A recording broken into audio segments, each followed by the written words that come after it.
Ma mère veut que mes frères et sœurs et moi pardonnions à notre frère aîné d'avoir volé la fiancée de notre autre frère. Des années plus tard, le karma les a frappés si fort qu'ils supplient maintenant. J'ai toujours cru que ma famille était différente. Pas dans un sens dramatique digne d'un film, mais simplement parce que nous étions très soudés. En grandissant, nous avions cette règle tacite de loyauté que nos parents nous inculquaient comme si c'était la chose la plus importante au monde. Le sang est plus épais que l'eau était pratiquement la devise familiale. Nos parents nous répétaient sans cesse que lorsqu'ils ne seraient plus là, les seules personnes sur lesquelles nous pourrions vraiment compter, c'était nous-mêmes. Ils avaient une façon assez étrange, et avec le recul plutôt extrême, de nous enseigner la loyauté. Si l'un de nous dénonçait un frère ou une sœur, peu importe qui était en tort, nous étions tous les deux punis. Par exemple, si Mike volait des bonbons et que je le rapportais, on nous supprimait la télévision pendant une semaine. Ma mère disait toujours, le problème, ce n'est pas les bonbons, c'est la confiance brisée. Enfant, ça n'avait aucun sens pour moi, mais aujourd'hui, je comprends. Il n'essayait pas d'élever des enfants parfaits. Il voulait élever une famille qui resterait soudée quoi qu'il arrive. Et le truc, c'est que ça a marché. Mes frères et sœurs et moi avons grandi très proches. Il y a Mike, l'aîné, aujourd'hui âgé de 29 ans, qui a toujours eu cette aura dorée autour de lui. C'était le parfait premier-né, sportif, populaire, charismatique. Le genre de gars que tout le monde voulait être, ou avec qui tout le monde voulait être. Ensuite, il y a ma sœur aînée Anna, 26 ans, probablement la plus équilibrée d'entre nous. C'est celle vers qui on se tourne quand on a besoin de conseils ou d'aide pour remettre de l'ordre dans sa vie. Luc, 25 ans, est celui dont je suis le plus proche. Il est discret, mais pas timide. Plutôt réfléchi. Et puis il y a moi, le petit dernier de la famille, 22 ans, qui sait probablement beaucoup trop de choses sur les drames de tout le monde parce que je suis celui à qui ils se confient tous. Parmi nous, Luc a toujours semblé être celui qui avait le plus à prouver. Il n'était pas aussi naturellement doué que Mike, ni aussi brillant scolairement qu'Anna. Tout ce qu'il a accompli, il l'a gagné à la sueur de son front. Là où Mike traversait la vie sans effort, Luc devait se battre pour être remarqué. C'est sans doute pour ça que nous étions si proches. Je voyais à quel point il travaillait dur, et je le respectais énormément pour ça. Mike, lui, était juste Mike. Vous voyez le genre, le quarterback vedette, qui sort avec la capitaine des Pom-Pom Girls et réussit quand même ses contrôles de maths. Même enfant, il avait cette assurance, comme s'il était destiné à de grandes choses. Les gens étaient attirés par lui, et il adorait cette attention. Mais alors que tout le monde le voyait comme parfait, nous savions qu'il pouvait être égoïste. Pas méchant, juste insouciant. Il prenait la dernière part de pizza sans demander, empruntait tes affaires sans jamais les rendre, des petites choses qui, accumulées, finissaient par peser.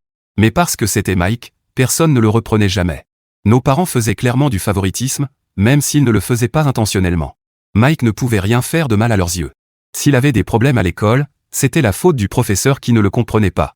S'il se relâchait à la maison, c'était parce qu'il était fatigué après l'entraînement de football.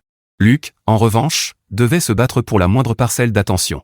S'il ramenait un B sur son bulletin, mon père lui demandait pourquoi ce n'était pas un A. S'il entrait dans l'équipe de basket, Mike plaisantait en disant qu'il était juste sur le banc. Je voyais que ça lui faisait mal, même s'il essayait d'en rire. Malgré tout ça, Luc idolâtrait Mike. Il voulait désespérément l'impressionner, être reconnu comme son égal. Il s'entraînait religieusement pour essayer d'avoir le même physique que lui et s'était même inscrit dans la même salle de sport. Il demandait des conseils à Mike sur les filles, même si les conseils de Mike étaient toujours mauvais. C'était comme s'il poursuivait un idéal impossible, essayant de prouver qu'il était aussi bon, voire meilleur. Et honnêtement, je pense que Mike aimait que Luc l'admire. Ça nourrissait son ego. Pendant un temps, tout semblait aller bien. Luc a fini par trouver sa propre voie, un bon travail, une vie dont il pouvait être fier. Et puis il a rencontré Sarah. Sarah était parfaite pour Luc. Du moins, c'est ce que nous pensions tous à l'époque. Elle était intelligente, drôle, un peu geek, ce qui collait parfaitement à la personnalité de Luc. Elle faisait ressortir chez lui un côté qu'on n'avait jamais vu, plus confiant, plus détendu. Quand il l'a demandé en mariage après 2 ans de relation, nous étions tous aux anges. C'était le premier d'entre nous à se fiancer, et ça ressemblait à une étape importante pour toute la famille. Même Mike semblait sincèrement heureux pour lui, ce qui aurait dû être mon premier signal d'alarme. Avec le recul, il y avait des signes. Mike et Sarah s'entendaient un peu trop bien. Au début, ça paraissait anodin. Sarah était pétillante et sociable, Mike charmant comme toujours. Mais parfois, leurs blagues ressemblaient à des plaisanteries privées, auxquelles Luc n'avait pas accès. Ils s'asseyaient souvent l'un à côté de l'autre lors des repas de famille et discutaient comme de vieux amis. Luc ne disait rien, mais je voyais bien que ça le dérangeait. Il les regardait parfois avec une expression que je n'arrivais pas à décrypter. Je n'y ai pas prêté attention au départ parce que, comme je l'ai dit, la loyauté était sacrée dans notre famille. L'idée que Mike puisse trahir Luc de quelque manière que ce soit était inconcevable. Nous avions été élevés pour toujours nous soutenir, quoi qu'il arrive. Et Sarah ? Elle semblait tellement amoureuse de Luc que l'idée qu'elle puisse le tromper ne m'a même pas traversé l'esprit. Luc n'a jamais été du genre à s'ouvrir facilement sur ses sentiments. Il avait toujours été le pilier silencieux de la famille. Alors quand il m'a enfin confié qu'il avait des doutes concernant Sarah et Mike, j'ai compris que ce n'était pas une idée sortie de nulle part. Il ne voulait même pas y croire. La façon dont il en parlait, doucement, presque comme s'il ne voulait pas que les mots existent, m'a brisé un peu le cœur. Nous étions assis dans mon salon, tous les deux, quand il m'a lancé « Tu n'as jamais l'impression que Sarah et Mike sont bizarrement proches ?» Il fixait la table basse comme si elle allait lui donner la réponse. « Bizarrement comment ?» ai-je demandé, vraiment surprise. « Je ne sais pas. » dit-il en se frottant la nuque. « Parfois j'ai l'impression qu'ils sont trop à l'aise ensemble, comme s'ils avaient leur propre truc et que moi, je suis juste là. » J'ai essayé de minimiser. Ils sont sûrement juste amicaux. Sarah est sociable, et tu sais comment est Mike. Il est comme ça avec tout le monde. Luc a hoché la tête, mais il n'avait pas l'air convaincu. Peut-être, murmura-t-il. Puis il ajouta presque pour lui-même, ça ne me semble pas normal. Cette soirée m'est restée en tête. Pas parce que je le croyais immédiatement, mais parce que je voyais à quel point ça le faisait souffrir. Luc n'était pas parano. Il ne tirait pas de conclusions hâtives. S'il ressentait ça, c'était forcément pour une raison. Malgré tout, je me suis persuadé que c'était dans sa tête. Sarah aimait Luc. Il préparait un mariage. Mike était peut-être égoïste, mais pas cruel. Il était plus facile de croire que Luc se faisait des idées que d'envisager qu'il avait raison. Mais ensuite, j'ai commencé à remarquer des choses. De petites choses. La façon dont Sarah regardait Mike quand elle pensait que personne ne la voyait. La manière dont Mike faisait toujours un effort pour la faire rire. Un jour, lors d'un barbecue familial, Sarah et Mike étaient assis ensemble sur la terrasse, plongés dans une conversation intense. Luc était à l'intérieur pour prendre des boissons, et quand il est revenu, la façon dont Sarah s'est éloignée de Mike était étrange, comme si elle avait été surprise en train de faire quelque chose de mal. Je voulais croire que ce n'était rien. Je voulais me dire que je devenais parano moi aussi, que les doutes de Luc déteignaient sur moi. Mais plus j'observais, plus il devenait difficile d'ignorer ce que je voyais. Un soir, environ un mois après que Luc s'est confié à moi, j'ai décidé de tâter le terrain. Nous étions tous chez maman pour le dîner, moi, Luc, Mike, Sarah et Anna. L'ambiance était légère et joyeuse, comme toujours quand nous étions ensemble. À un moment, j'ai plaisanté en disant que Luc et Sarah ressemblaient déjà à un vieux couple marié, toujours en train de se chamailler mais clairement amoureux. Tout le monde a ri, sauf que le rire de Sarah était un peu forcé. Et Mike ? Il n'a pas ri du tout. Il a simplement esquissé un sourire gêné et baissé les yeux vers son assiette. C'était un détail insignifiant, mais ça m'a glacé le sang. S'il ne se passait rien, pourquoi avaient-ils l'air aussi mal à l'aise tous les deux ? Après ça, j'ai commencé à faire beaucoup plus attention. Pas d'une manière malsaine ou obsessionnelle, mais simplement en observant. Sarah semblait toujours plus animée en présence de Mike. Ses yeux s'illuminaient dès qu'il entrait dans une pièce, et elle se penchait toujours un peu trop près de lui lorsqu'il parlait. Mike, de son côté, semblait se nourrir de son attention. Il la taquinait d'une façon qui ressemblait moins à celle d'un beau-frère qu'à quelque chose de bien différent. Un soir, j'ai surpris Mike en train de regarder Sarah d'une manière qui m'a retourné l'estomac. Ce n'était ni un regard amical, ni un regard banal. C'était un regard plein de désir. Je me souviens avoir pensé, non, j'imagine des choses. Mais au fond de moi, je n'en étais pas si sûr. J'ai essayé d'en reparler à Luc, mais il m'a coupé net. Je n'ai pas envie d'en parler, a-t-il dit sèchement. Je suis sûrement juste stupide. Tu n'es pas stupide, lui ai-je répondu. Si quelque chose te semble étrange, tu devrais faire confiance à ton instinct. Luc a simplement secoué la tête. Même si j'ai raison, qu'est-ce que je peux faire ? Les confronter ? Et si ce n'était rien et que j'avais l'air idiot ? Il a marqué une pause, puis a ajouté d'une voix plus basse, et si c'était vraiment quelque chose et que je perdais tout ? Je n'avais pas de réponse. Que pouvait-il faire ? Les confronter ferait exploser toute sa vie. Ignorer la situation le rongerait de l'intérieur. Il était coincé dans cet entre-deux, doutant à la fois de lui-même et des personnes qu'il aimait le plus. Je ne savais pas comment l'aider. Tout ce que je pouvais faire, c'était être là pour lui et espérer qu'il s'agissait d'un énorme malentendu. Mais plus j'observais, moins j'y croyais.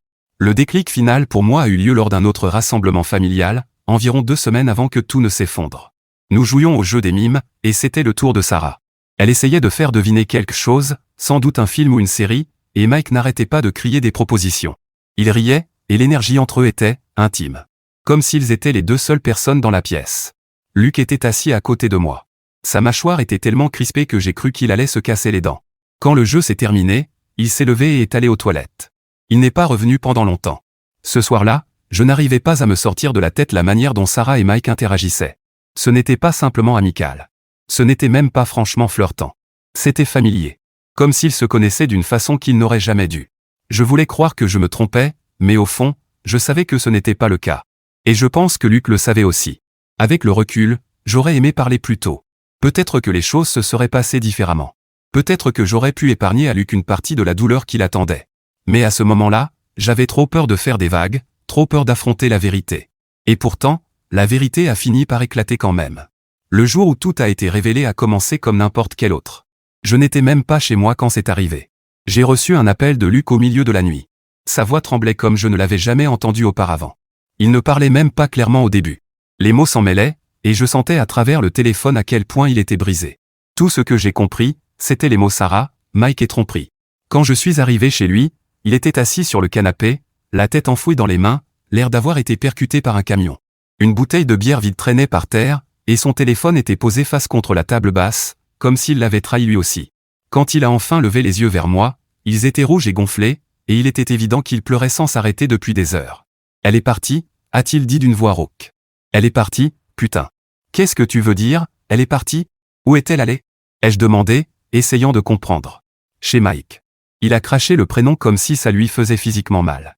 Elle a dit qu'elle est amoureuse de lui. Qu'elle l'a toujours été. J'ai eu l'impression que l'air était aspiré hors de la pièce. Je me suis assis à côté de lui, sous le choc.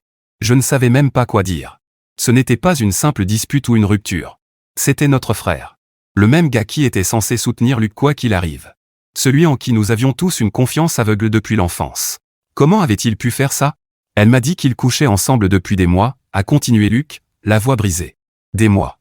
Pendant qu'on préparait le mariage. Pendant que je croyais qu'elle m'aimait. Je ne me suis même pas rendu compte que je pleurais jusqu'à ce qu'une larme coule sur ma joue.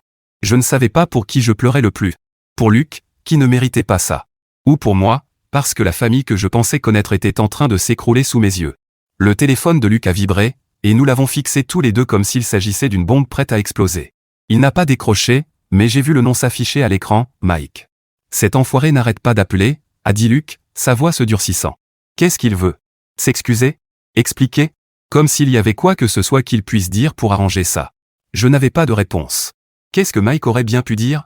Désolé, j'ai volé ta fiancée était tellement absurde que ça semblait irréel. Le lendemain matin, après que Luc se soit enfin endormi sur le canapé, j'ai décidé que je ne pouvais pas rester les bras croisés. Je suis allé chez Mike, à peine capable de voir correctement tant la rage brouillait ma vision. Quand il a ouvert la porte, il avait l'air de ne pas avoir dormi non plus. Tant mieux. Il ne le méritait pas. Qu'est-ce qui ne va pas chez toi? Ai-je lancé, sans même le laisser parler. Est-ce que tu te rends compte de ce que tu as fait? Mike a essayé de m'interrompre, mais je ne l'ai pas laissé faire. Non. Tais-toi. Tu n'as pas le droit de parler. Tu n'as pas le droit d'expliquer ça. Tu l'as détruit, Mike. Détruit. Et pourquoi? Une fille. Tu es vraiment à ce point égoïste? Ce n'est pas juste une fille, a fini par dire Mike, sur la défensive. Je l'aime. J'ai eu envie de le frapper. Je n'ai jamais eu autant envie de frapper quelqu'un de toute ma vie. Tu l'aimes? Ai-je répété, dégoulinant de sarcasme. Waouh. Ça arrange tout, alors. Oublions le fait que c'était la fiancée de ton frère. Oublions que tu as détruit notre famille. Tant que tu es amoureux, tout va bien, c'est ça? Mike n'a rien dit. Il est resté là, à me regarder comme s'il était la victime dans toute cette histoire. Ça m'a donné la nausée. Tu as toujours été égoïste, ai-je dit, la voix tremblante de colère. Mais là, on atteint un tout autre niveau. J'espère qu'elle en vaut la peine, Mike, parce que tu viens de nous perdre tous. Et sur ces mots, je suis parti. Je ne l'ai pas laissé répondre, parce qu'honnêtement, je me fichais complètement de ce qu'il avait à dire. Il n'y avait rien qu'il puisse dire pour que ça soit acceptable. Quand je suis retourné chez Luc, il était réveillé, assis à la table de la cuisine, fixant son téléphone. Il a levé les yeux vers moi, le regard vide. Tu lui as parlé? Oui, ai-je répondu. Ça n'a servi à rien. Luc a hoché la tête, comme s'il s'y attendait. Je ne pense pas pouvoir lui pardonner un jour, a-t-il dit doucement. Ni à elle. Tu n'es pas obligé, lui ai-je dit. Tu ne leur dois rien. Dans les jours qui ont suivi, la nouvelle s'est répandue dans le reste de la famille. Anna était furieuse. Notre père était hors de lui. Il a appelé Mike et l'a démoli verbalement, lui disant qu'il n'était plus son fils. Notre mère, en revanche, a réagi différemment. C'est quand même ton frère, m'a-t-elle dit quand je lui ai parlé. Les gens font des erreurs. Il est amoureux. On ne peut pas lui reprocher ça. On ne peut pas lui reprocher? Ai-je répliqué. Il a trahi Luc. Il nous a tous trahis. Comment peux-tu balayer ça d'un revers de main? Parce que c'est mon fils, a-t-elle répondu d'une voix ferme, et je ne lui tournerai pas le dos. Ça m'a fait l'effet d'une gifle. Comment pouvait-elle le défendre après ce qu'il avait fait? Comment pouvait-elle attendre de nous que nous passions simplement à autre chose? Mais c'est exactement ce qu'elle a fait. Elle a commencé à rendre visite à Mike et Sarah, faisant comme si tout allait bien, comme si notre famille n'avait pas été déchirée. Et chaque fois qu'elle essayait de nous pousser à lui pardonner, j'avais l'impression qu'elle choisissait Mike plutôt que le reste d'entre nous. Plutôt que Luke. J'aimerais pouvoir dire que c'était la fin, mais ce ne l'était pas. Ce n'était pas quelque chose qu'on pouvait balayer sous le tapis. C'était une trahison trop profonde, qui a laissé des cicatrices qu'aucun de nous ne pouvait ignorer. Et même si je voulais avancer, faire comme si ça n'avait pas d'importance, je n'y arrivais pas. Parce qu'à chaque fois que je regardais Luke, je voyais les dégâts causés par Mike et Sarah. Et c'était quelque chose qu'aucun de nous n'oublierait. Les retombées de la trahison de Mike et Sarah ressemblaient à un accident de voiture au ralenti. On le voit arriver, mais il est impossible de l'empêcher. Ça n'a pas seulement détruit Luke. Ça a déchiré toute notre famille. Il est difficile de dire exactement quand tout a commencé, parce qu'une fois que tout a éclaté au grand jour, il n'y avait plus de retour en arrière possible. Après cette nuit-là, Luke n'était plus que l'ombre de lui-même. Il est resté quelque temps dans mon appartement, parce qu'il ne supportait plus d'être dans la maison qu'il partageait autrefois avec Sarah. Chaque détail lui rappelait sa présence, les photos accrochées au mur, les tasses à café qu'ils avaient achetées ensemble, les séries stupides qu'il regardait en boucle. Il m'a dit un jour que le silence était ce qu'il y avait de pire, que son absence faisait plus de bruit que sa présence n'en avait jamais fait. Je n'avais jamais vu Luke dans cet état. Il avait toujours été le pilier, celui qui encaissait tout. Mais là, il avait l'air complètement perdu. Il a arrêté d'aller à la salle de sport, a cessé de prendre soin de lui, et mangeait à peine. J'ai essayé de le faire sortir, ne serait-ce que pour faire le tour du quartier, mais il n'en avait aucune envie. Il restait assis sur mon canapé à fixer la télévision sans vraiment la regarder, pendant que son téléphone vibrait sur la table. Mike n'arrêtait pas d'appeler. Au début, Luke ignorait les appels, puis il a fini par bloquer son numéro. Ça n'a pourtant pas empêché Mike d'insister. Il envoyait des emails, des messages depuis des numéros inconnus, et même des messages par l'intermédiaire d'amis communs. Il disait vouloir parler, expliquer, mais Luke n'en voulait pas. Qu'est-ce qu'il y a à expliquer? A-t-il dit un jour, la voix pleine d'amertume. Il la voulait, alors il l'a prise. Fin de l'histoire. Notre père était tout aussi en colère que Luke, mais il l'exprimait différemment. Il a coupé totalement les ponts avec Mike. Pour lui, ce que Mike avait fait n'était pas seulement une trahison, c'était un défaut de caractère, quelque chose qu'il ne pouvait pas pardonner. Il m'a appelé après avoir appris la vérité et m'a dit « Ce garçon n'est plus mon fils ». Je pouvais entendre la douleur dans sa voix, même s'il essayait de paraître dur. Pour lui, la loyauté était sacrée, et Mike l'avait piétinée. Mais maman, c'était une toute autre histoire. Elle n'arrivait pas à se résoudre à couper Mike de sa vie, peu importe à quel point il nous avait blessés. C'est toujours mon fils, répétait-elle, comme si ça suffisait à tout excuser. Elle a commencé à rendre visite à Mike et Sarah dans leur nouveau logement, faisant comme si ce qu'ils avaient fait n'était pas l'énorme éléphant au milieu de la pièce. Chaque fois que j'essayais d'en parler avec elle, elle balayait le sujet. « Tu ne comprends pas, disait-elle. Il a fait une erreur, mais c'est toujours la famille. Le pire, ce n'était pas seulement qu'elle ait pardonné à Mike. C'était qu'elle attendait de nous que nous fassions la même chose. Elle poussait sans cesse Luke à lui parler, allant même jusqu'à inviter Mike sans prévenir Luke. Je me souviens encore du jour où Luke l'a découvert. Maman avait organisé un dîner de famille, en faisant comme s'il s'agissait d'une simple réunion ordinaire. Luke a accepté de venir parce qu'il pensait qu'il n'y aurait que moi, Anna et nos parents. Mais quand il est entré et a vu Mike assis à table, il s'est figé. La tension dans la pièce était étouffante. Luke n'a pas dit un mot. Il s'est simplement retourné et est reparti. Je l'ai suivi dehors, où il faisait les 100 pas, les poings serrés. Pourquoi elle ferait ça? A-t-il demandé, la voix tremblante de colère. Pourquoi elle penserait que c'est acceptable? Je n'avais pas de réponse.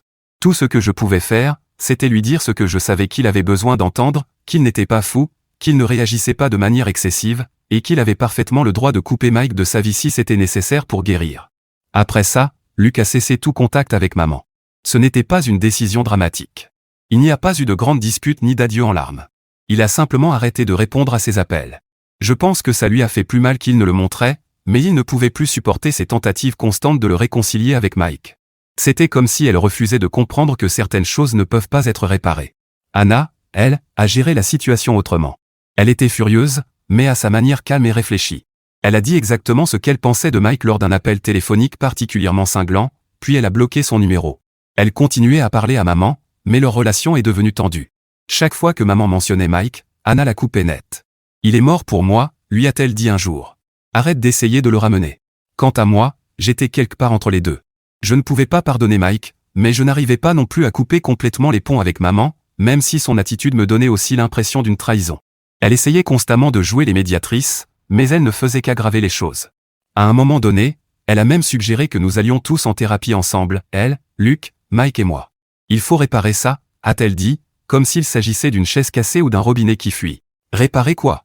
ai-je répliqué sèchement. Luc n'a pas besoin de thérapie avec Mike. Mike a besoin de se regarder longuement dans un miroir et de comprendre qu'il est le problème. Elle n'a plus jamais reparlé de cette idée. Le dernier clou dans le cercueil a été l'annonce des fiançailles de Mike et Sarah. Je ne sais pas à quoi je m'attendais. Bien sûr qu'ils allaient finir par se marier. Mais recevoir leur faire-part dans ma boîte aux lettres m'a quand même donné l'impression de recevoir un coup de poing dans le ventre. Ils ont eu le culot de l'envoyer à chacun d'entre nous, comme s'ils pensaient vraiment que nous allions venir célébrer leur amour. Je n'ai pas tout de suite parlé de l'invitation à Luc, parce que je savais à quel point ça lui ferait mal. Mais il l'a appris quand même, lorsque maman en a parlé lors de l'un de leurs rares appels. Elle m'a dit que je devrais y aller, m'a raconté Luc, la voix plate. Que c'était le moment de passer à autre chose. Tu te rends compte? Malheureusement, oui. Maman disait la même chose à Anna et à moi depuis des mois. La famille reste la famille, répétait-elle, comme si ça devait tout arranger. Aucun de nous n'est allé au mariage. Ni moi, ni Luc, ni Anna, et certainement pas notre père. Maman y est allée, bien sûr. Elle a même publié des photos sur Facebook, souriante, comme si tout allait parfaitement bien. Quand je les ai vues, j'ai eu l'impression de ne plus la reconnaître. Au final, les conséquences n'avaient pas seulement à voir avec Mike et Sarah. Elles concernaient les fissures qu'ils avaient révélées dans notre famille, cette loyauté que nous pensions avoir, mais qui n'était peut-être qu'une illusion. La trahison de Mike a été l'étincelle, mais le refus de maman de reconnaître les dégâts a tout aggravé. Et désormais, plus rien ne semble pareil. Après les fiançailles de Mike et Sarah, la fracture familiale est devenue officielle. Ce n'est pas comme si nous avions tenu une réunion ou pris une décision solennelle de nous séparer. C'est arrivé naturellement, comme une fissure dans les fondations d'une maison. Les dégâts étaient déjà là, et il n'y avait aucun retour possible. Mike et Sarah ont commencé leur nouvelle vie, et le reste d'entre nous a essayé de comprendre comment avancer avec ce qu'il restait de la nôtre. Luc, évidemment, a eu le plus de mal. Il parlait rarement de ce qu'il ressentait, mais on voyait le poids qu'il portait. Il n'était plus la même personne. Avant, il était motivé, sûr de lui, capable d'affronter n'importe quoi. Maintenant, il donnait l'impression de simplement survivre. Travail, sommeil, recommencer. Il ne parlait plus de l'avenir, ne mentionnait plus les choses qui l'enthousiasmaient autrefois. C'était comme si une partie de lui avait été arrachée, et qu'il ne savait pas comment la récupérer. Nous nous sommes tous adaptés à notre manière. Papa est devenu plus froid, plus distant. Il n'a jamais été du genre à exprimer ses émotions, mais après la trahison de Mike, c'était comme s'il avait dressé un mur encore plus haut. Il refusait de reconnaître l'existence de Mike et de Sarah, même dans une conversation banale. Si quelqu'un les mentionnait par erreur, il changeait immédiatement de sujet. Pour lui, il n'existait plus. Point final. Il n'envisageait même pas l'idée d'une réconciliation, et c'était l'une des rares choses sur lesquelles j'étais d'accord avec lui. Anna s'est plongée dans son travail. Elle était déjà très occupée, mais maintenant, on aurait dit qu'elle utilisait son emploi comme un moyen d'échapper au drame familial. Elle avait toujours été la médiatrice, celle qui essayait de maintenir la paix, mais même elle ne pouvait pas réparer ça. Je pense que cette prise de conscience l'a profondément affectée. Elle a cessé de venir au dîner de famille, et répondait de moins en moins aux appels de maman. Ce n'était pas qu'elle s'en fichait. C'était plutôt qu'elle n'arrivait plus à gérer la situation. Et puis, il y avait maman. De tous, c'était elle qui semblait la plus déterminée à faire comme si tout allait bien. Elle continuait de prendre contact avec Mike et Sarah, agissant comme s'ils n'avaient pas commis quelque chose d'impardonnable. J'entendais parler de ses visites chez eux ou de ses déjeuners avec eux, et à chaque fois, c'était comme une gifle en plein visage. Ce n'était pas seulement qu'elle leur avait pardonné. C'était déjà suffisamment grave.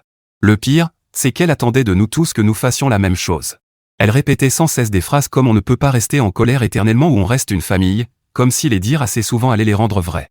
Une fois, elle a même suggéré d'organiser une réunion de famille.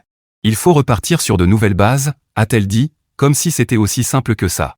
J'ai ri quand elle a proposé ça, non pas parce que c'était drôle, mais parce que je n'arrivais pas à croire qu'elle pense réellement que c'était une bonne idée. Maman, personne n'a envie de repartir à zéro avec Mike, lui ai-je dit franchement, et certainement pas Luc. Eh bien, il doit le faire, a-t-elle répondu, avec un ton plus sec que je ne l'aurais imaginé. S'accrocher à toute cette colère n'est pas sain.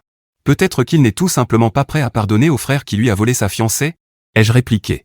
Tu y as pensé, à ça? Elle n'a pas su quoi répondre, mais je voyais bien qu'elle était frustrée.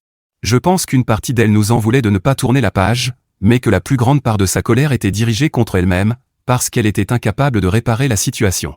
Elle voulait que tout redevienne comme avant, mais c'était impossible. La fracture n'était pas seulement émotionnelle. Elle était aussi concrète. Luc a fini par vendre la maison qu'il partageait avec Sarah et a déménagé dans un nouvel appartement à l'autre bout de la ville. Je l'ai aidé à faire ses cartons, et ça a été l'une des journées les plus déprimantes de ma vie. Chaque carton fermé donnait l'impression qu'un autre morceau de son ancienne vie disparaissait. Il parlait peu pendant que nous emballions ses affaires, mais à un moment, il a pris une photo de lui et Sarah, prise peu après leur fiançailles. Il l'a regardée longuement avant de la jeter à la poubelle. Bon débarras, a-t-il marmonné, mais sa voix trahissait la douleur. Anna a déménagé elle aussi, acceptant un poste dans une autre ville, à environ 1 heure de route. Elle disait que c'était pour sa carrière, et c'était sûrement en partie vrai. Mais je pense qu'elle avait aussi besoin de s'éloigner de tout ça. Elle venait encore nous voir parfois, mais beaucoup moins qu'avant. Elle me manquait, mais je ne pouvais pas lui reprocher d'être partie. Si j'avais eu la possibilité de m'échapper, je l'aurais probablement fait moi aussi. Quant à moi, je me sentais coincé. Je ne pouvais pas partir, parce que j'avais l'impression que quelqu'un devait rester et essayer de maintenir ce qui restait, même si c'était peine perdue. Je restais en contact avec Luc, je voyais papa régulièrement, et je parlais à Anna dès qu'elle en avait le temps. Mais avec maman, notre relation s'est tendue. Chaque conversation avec elle ressemblait à un bras de fer. Elle essayait de me convaincre de reprendre contact avec Mike, et moi j'essayais de lui faire comprendre qu'elle devait arrêter de faire comme si rien n'était arrivé. Aucun de nous ne gagnait jamais. Le pire, c'était que Mike et Sarah semblaient totalement indifférents aux dégâts qu'ils avaient causés. Ils vivaient leur vie, publiaient des photos heureuses sur les réseaux sociaux, agissant comme s'ils n'avaient pas détruit notre famille. C'était rageant. J'avais envie de les confronter, de leur dire à quel point ils étaient égoïstes, mais je savais que ça ne servirait à rien. Des gens comme eux ne se voient jamais comme les méchants. Dans leur esprit, ils étaient juste 2 personnes amoureuses, et c'était nous le problème parce que nous refusions de l'accepter. La fracture s'élargissait un peu plus chaque mois. Anniversaires, fêtes, événements familiaux, tout devenait source de tension. Si maman invitait Mike et Sarah, le reste d'entre nous refusait de venir. Si elle ne les invitait pas, elle passait tout le moment à bouder en disant à quel point la famille était incomplète. On en est arrivé à ne plus organiser de réunions familiales du tout. C'était trop compliqué, trop douloureux. Avec le recul, je ne pense pas qu'aucun d'entre nous savait vraiment comment gérer ce qui s'était passé. Nous étions tous en deuil à notre manière, pas seulement des relations que nous avions perdues, mais de la famille que nous pensions avoir. C'est difficile à expliquer, mais quand quelqu'un en qui tu as confiance te trahit de cette façon, ça change tout. Ça te fait remettre en question les fondations même de tout ce en quoi tu croyais.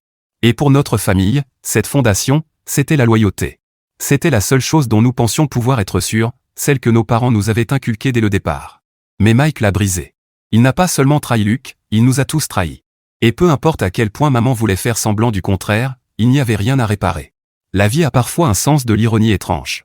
Tu penses que l'histoire est terminée, que les dégâts sont faits, et puis elle t'envoie un nouveau rebondissement, un que tu n'avais pas vu venir, mais que tu aurais peut-être dû anticiper. C'est exactement ce qui est arrivé avec Mike et Sarah. Après tout ce qu'ils ont fait subir à Luc, après tous les ponts qu'ils ont brûlés, le karma a fini par frapper. Et quand il s'est manifesté, il a percuté Mike comme un train lancé à pleine vitesse. Mike et Sarah se sont mariés il y a environ 6 mois.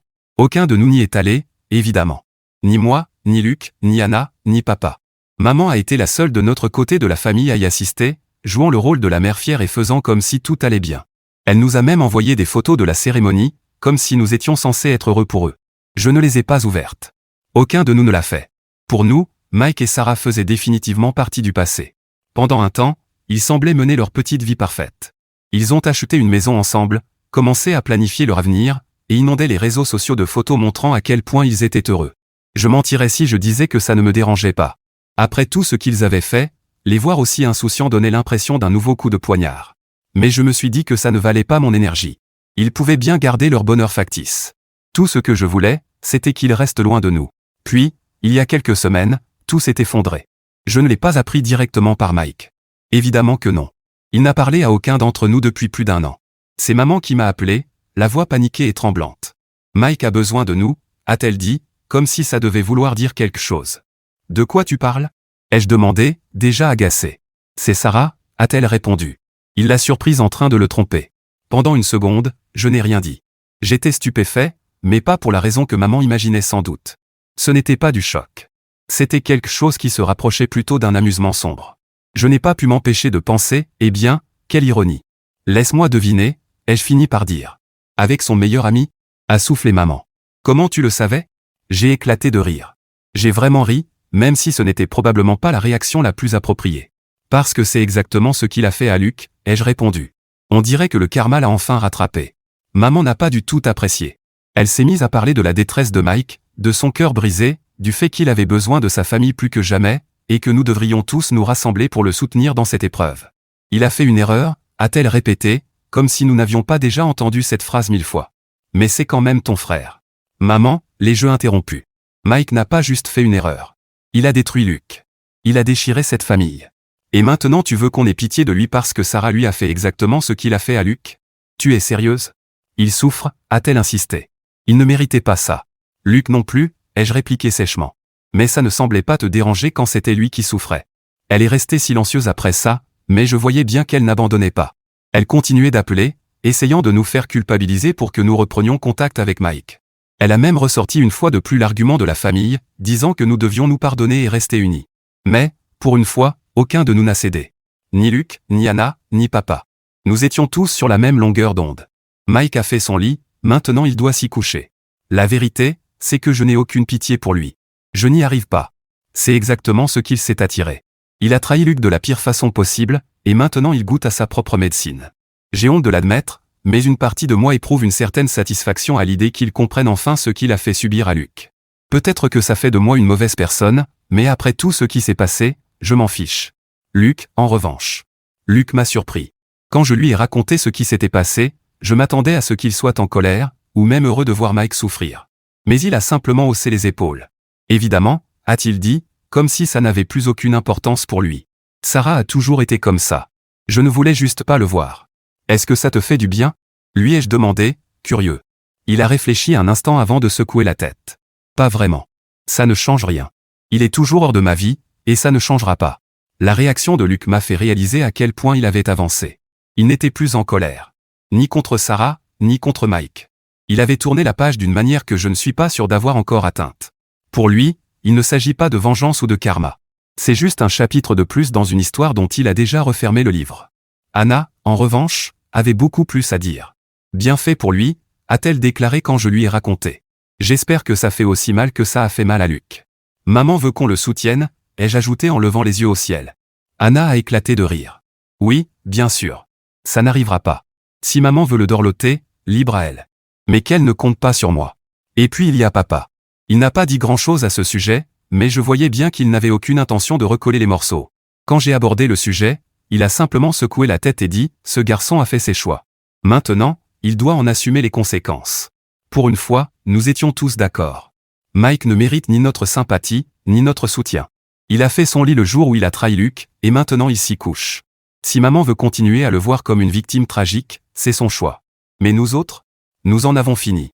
Au final, ce n'est pas une question de vengeance ou de joie malsaine face au malheur des autres. C'est une question de loyauté. Mike a brisé cette loyauté quand il a choisi Sarah plutôt que son frère, plutôt que sa famille. Il ne peut pas s'attendre à ce que nous revenions vers lui maintenant que les choses ne se sont pas passées comme il l'espérait. La vie ne fonctionne pas comme ça. Alors non, je ne soutiendrai pas Mike. Aucun de nous ne le fera. Et honnêtement, je pense que c'est comme ça que ça doit être. Il a fait ses choix, et maintenant il en subit les conséquences. Ce n'est plus notre problème. En ce qui me concerne, ma famille, c'est Luc, Anna, papa et moi. Le reste, ils se débrouilleront seuls.